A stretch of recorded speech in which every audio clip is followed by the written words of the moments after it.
ডাইনোসরের ইতিকথা জানতে প্রথমেই মনে প্রশ্ন জাগতে পারে, ডাইনোসর আসলে কি বা কাদের ডাইনোসর বলা যায়। ফাইলোজেনেটিক নামকরণ অনুসারে ডাইনোসর মূলত বর্তমান পাখি এবং ট্রাইসেরাটপসের একটি আদিম প্রজাতি। এভাবেও বলা যায়, আমরা এখন যে পাখি দেখতে পাই তারা প্রকৃত অর্থে ডাইনোসরেরই বিবর্তিত রূপ। অন্যদিকে ব্রিটিশ জীববিজ্ঞানী রিচার্ড ওয়েনের মতে ডাইনোসর হল মেগালোসরাস এবং ইগুয়ান্ডন প্রজাতির পূর্বপুরুষ। অর্থাৎ বলা যায় ডাইনোসর বা ডাইনোসরিয়া হল অর্নিথিসিয়া এবং সৌরিসিয়া প্রজাতির সংমিশ্রণ। একদম এক কথায় বলতে গেলে ডাইনোসর বলতে এমন অর্কসরদের বোঝানো হয় যাদের দেহের পেছনের অংশ পা হিসেবে দেহের সমস্ত ভার নিতে সাহায্য করে। অনেকে টেরোসর, মোসাসর, ইচথিওসর, প্লেসিওসর এবং ডিমিটোডনকে ডাইনোসর বলে আখ্যা দিয়ে থাকেন। কিন্তু তাদের কোনো প্রজাতিরই ডাইনোসরের মতো শারীরিক গঠন ছিল না। মেসোজোয়িক যুগের অন্যতম প্রভাব বিস্তারকারী প্রজাতি ছিল ডাইনোসর। 2018 সাল পর্যন্ত খুঁজে পাওয়া ফসিল বিশ্লেষণ করে প্রায় 900টির মতো ডাইনোসরের প্রজাতি বের করতে সক্ষম হন বিজ্ঞানীরা। অবশ্য জীবাশ্ম হিসেবে সংরক্ষিত অবস্থায় ডাইনোসরের মোট 1850টির মতো প্রজাতি রয়েছে বলে মনে করা হয়। তবে বিজ্ঞানীদের ধারণা এখনও 75% ডাইনোসরের জীবাশ্ম আবিষ্কার করা বাকি রয়েছে। 1995 সালের এক গবেষণায় ধারণা করা হয় যে পৃথিবীতে প্রায় 3400 প্রজাতির ডাইনোসরের উপস্থিতি ছিল, যাদের বেশিরভাগই ফসিল হিসেবে সংরক্ষিত অবস্থায় নেই। হাজার বছর আগেও মানুষ ডাইনোসরের ফসিল বা জীবাশ্ম সম্পর্কে জানত, তবে সেগুলো যে ডাইনোসরের ফসিল সে সম্পর্কে কোনো ধারণাই ছিল না তাদের।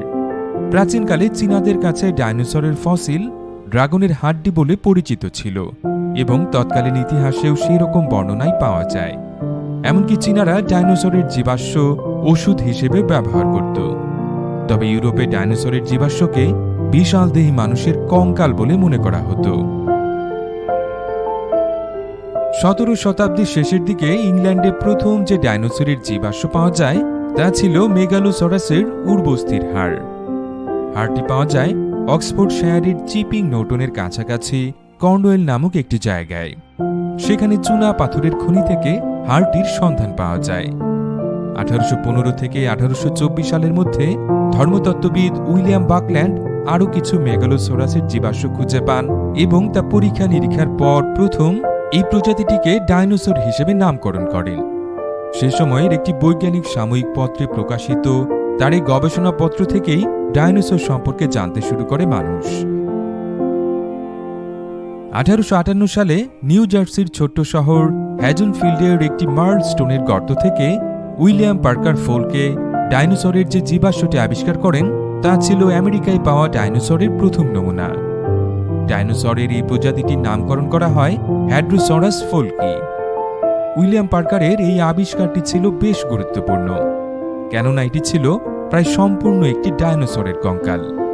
অবশ্য এর আগে 1834 সালে ইংল্যান্ডের মেডস্টোনেও প্রায় সম্পূর্ণ ডাইনোসরের জীবাশ্ম আবিষ্কার করা হয়েছিল। কিন্তু উইলিয়াম পার্কারের এই জীবাশ্ম থেকে প্রথম দুপে ডাইনোসর সম্পর্কে জানতে পারেন বিজ্ঞানীরা। এর আগ পর্যন্ত সব ডাইনোসর 4 পেয়ে বলে মনে করা হতো। 1970-এর দশক থেকে ডাইনোসর গবেষণায় নতুন জোয়ার শুরু হয় বলা যায়। বিশেষ করে 1969 সালে জীবাশ্মবিদ জন অস্ট্রাম ডিনোনিকাস নামে এক ধরনের দুপেয়ে শিকারী ডাইনোসরের ফসিল আবিষ্কার করেন এবং তিনি দাবি করেন এরা ছিল উষ্ণ রক্তের ডাইনোসর। এর আগ পর্যন্ত মনে করা হতো ডাইনোসর ছিল শীতল রক্তের প্রাণী। এরপর ডাইনোসরের জীবাশ্ম থেকে নরম টিস্যু আবিষ্কার শুরু হয়। 1998 সালে দক্ষিণ ইতালির পিট্রা রোইয়া প্ল্যান্টন কালকে একটি সেলিওরসরের জীবাশ্ম আবিষ্কার করা হয়। সংগৃহীত নমুনাটি ছিল একটি কিশোর বয়সী সিপিওনিক্স সামনিটিকুস ডাইনোসরের। আশ্চর্যজনক ব্যাপার হল জীবাশ্মে ডাইনোসরের অন্ত্র, কোলন, লিভার, পেশি এবং উইন্ড পাইপের কিছু অংশ পাওয়া যায়। ট্রায়াসিক যুগের মাঝামাঝি থেকে শেষের দিকে আর্কোসরদের থেকে ডাইনোসরদের আগমন ঘটেছিল বলে মনে করা হয়। প্রায় 25 কোটি বছর আগে পার্মিয়ান ট্রায়াসিক গণবিলুপ্তির ঘটনায় আনুমানিক ৯৬% জলজ এবং ৭০% মেরুদণ্ডী প্রাণী বিলুপ্ত হয়ে যায়। এই ঘটনার প্রায় ২ কোটি বছর পর পৃথিবীতে ডাইনোসরের আবির্ভাব ঘটে। ধারণা করা হয় প্রথম দিকে ডাইনোসররা ছিল আকারে ছোট এবং দ্বিপদী। আর্জেন্টিনায় প্রায় ২৩ কোটি বছর আগে যে ধরনের ডাইনোসরের বিচরণ ছিল তাদের মধ্যে লেগাসুকুস এবং লেগারপেটন অন্যতম।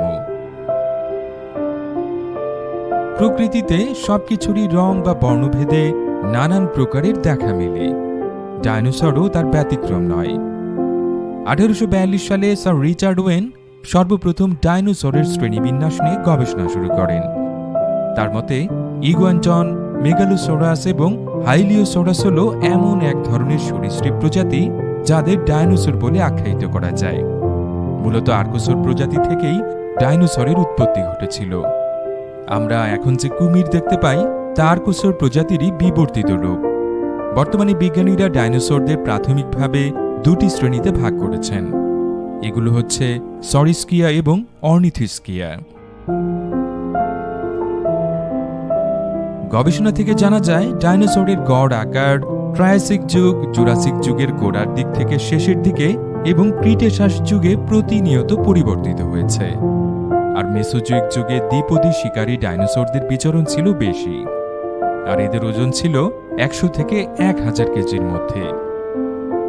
তবে ডাইনোসরদের যুগে সবচেয়ে বড় আর সবচেয়ে বেশি ওজনের ডাইনোসর ছিল সরোপড। প্রাক জুরাসিক যুগে এদের আবির্ভাব ঘটেছিল বলে মনে করা হয়। আর জুরাসিক যুগের শেষের দিকে বলতে গেলে গোটা পৃথিবীতেই ছড়িয়ে পড়ে এরা।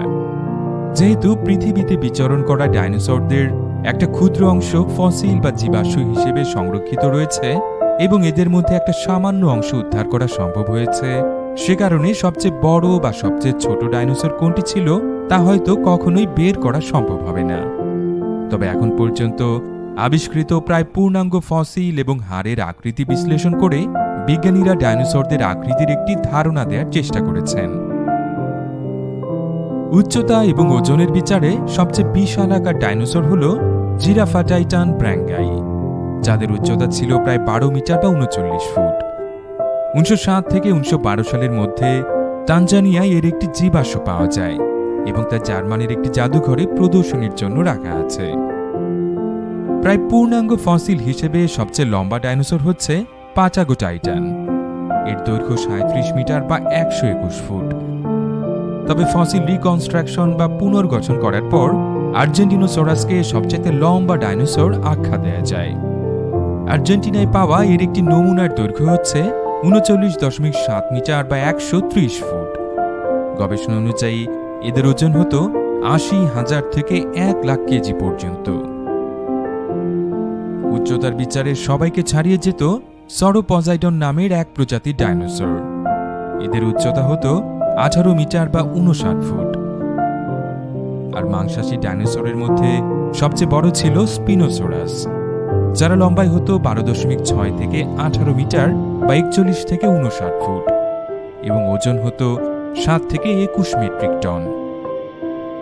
এছাড়া আরও কিছু বিশালদেহী মাংসাশী দ্বিপদী ডাইনোসরের মধ্যে ছিল জিগানোটোসোরাস, কারচারোডোন্টোসোরাস, টাইরানোসোরাস, থেরিজিনোসোরাস এবং ডাইনোকাইরাস। বিজ্ঞানীদের হিসেবে এখন পর্যন্ত খুঁজে পাওয়া সবচেয়ে ছোট ডাইনোসর হচ্ছে এনকিউরনেস হক্সলাই। মাত্র ৩৪ সেন্টিমিটার লম্বা এই ডাইনোসরদের ওজন হতো মাত্র ১১০ গ্রাম। সাধারণত পাখিদের ঝাঁক বেঁধে আকাশে উঠতে দেখা যায়। আর পাখি যেহেতু ডাইনোসরেরই বিবর্তিত রূপ, তাই ডাইনোসরের মধ্যেও একজোট হয়ে ঘুরে বেড়ানোর প্রবণতা ছিল বলে মনে করা হয়। শুধু তৃণভোজী ডাইনোসরই নয়, মাংসাশী ডাইনোসররাও জোট বেঁধে বিচরণ এবং শিকার ধরত। তবে শিকার ছাড়াও এক প্রজাতির ডাইনোসর অন্য প্রজাতির উপর হামলা করত, এমন প্রমাণও পাওয়া গেছে। ১৯৭১ সালে গোবি মরুভূমিতে পাওয়া জীবাশ্ম থেকে এমনটা নিশ্চিত করে বলা যায়। এখানে একটি ভেলোসিরেপ্টর একটি প্রোটোসিরেটপসকে আক্রমণ করেছিল। বলা হয় ডাইনোসররা দিনের বেলায় সক্রিয় থাকত, তবে কিছু কিছু প্রজাতি নিশাচরও ছিল। মানুষের মতো বলতে গেলে সব প্রাণী নিজেদের মধ্যে যোগাযোগ করে থাকে, তবে তাদের মধ্যে ভিন্নতা দেখা যায়। ডাইনোসরের যোগাযোগের মাধ্যম নিয়ে গবেষণায় দেখা যায় তারা পাখিদের মতো দৃষ্টি এবং কণ্ঠস্বর দিয়ে একে অপরের সাথে ভাব বিনিময়ের চেষ্টা করত। এরা শরীরের বিভিন্ন অঙ্গ যেমন শিং, ক্রেস্ট বা পালক যোগাযোগের মাধ্যম হিসেবে ব্যবহার করত। 2016 সালের এক সমীক্ষায় দেখা যায় পাখি এবং কুমিরের মতো ডাইনোসররাও আওয়াজ করতে পারত।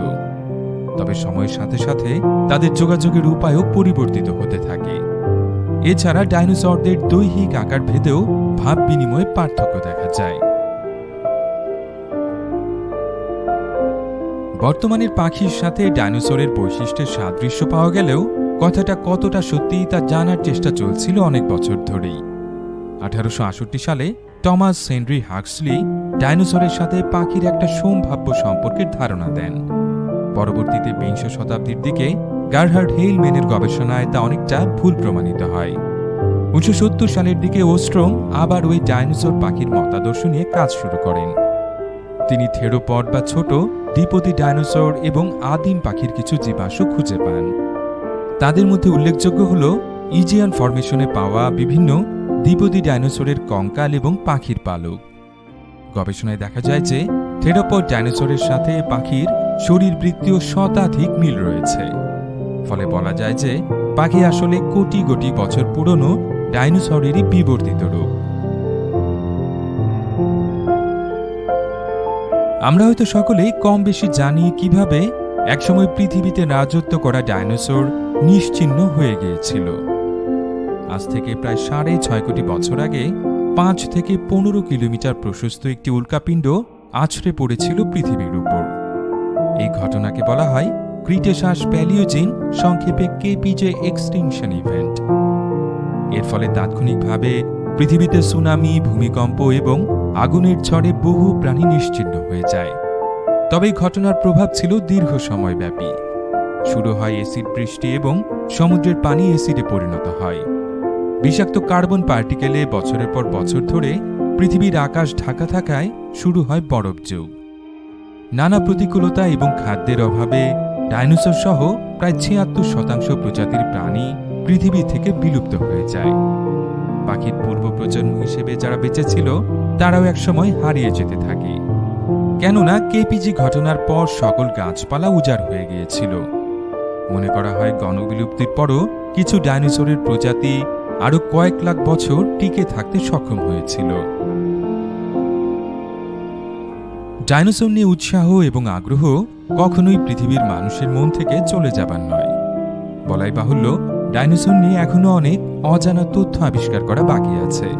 তবু যতটা জানা গেছে তা থেকে বলা যায় ডাইনোসররা চলে গেলেও তাদের কিছু বিবর্তিত প্রজন্ম রেখে গেছে আমাদের মাঝে, যেন আমরা সারা জীবন মনে রাখতে পারি যে পৃথিবীতে ডাইনোসর বলে কোনো প্রাণী ছিল।